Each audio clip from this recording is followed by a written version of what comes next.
I think one of the biggest things that's changed my life in regards to how I worship God is just coming to a real clear understanding of His forgiveness.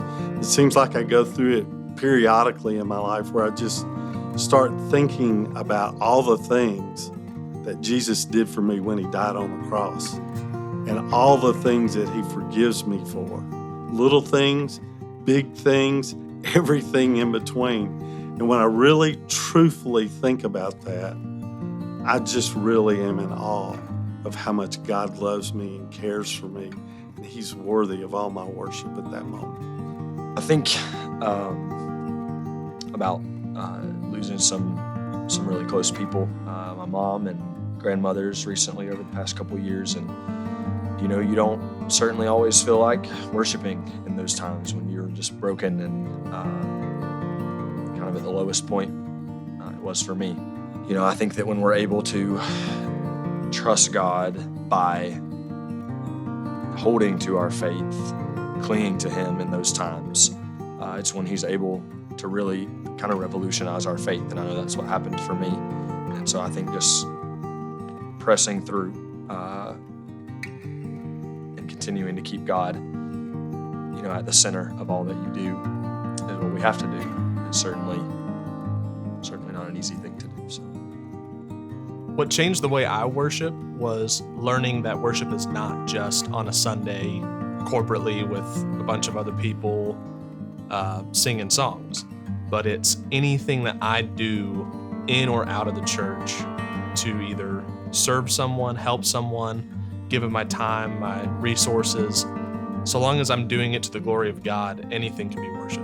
I think something that really revolutionized the way that I worship is when I finally realized that worship was not relegated to a church building or a church service, that I can worship God anytime, doing anything, anywhere, as long as I do what I'm doing as unto Him.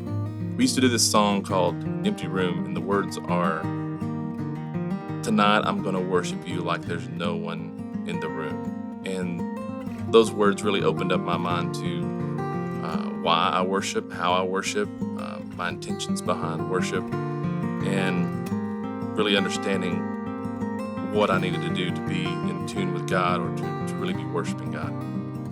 I would say that an experience that changed the way that I worship is walking through my mom being sick and then losing her.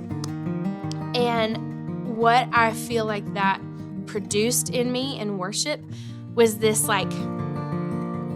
gut level, soul depth conviction and belief in what we sing and what we say and what we believe. And that when I'm singing songs like "All my life you've been faithful" and "All my life you've been so, so good," in the middle of a horrible situation, I meant it to my core in a way that I've never meant it before.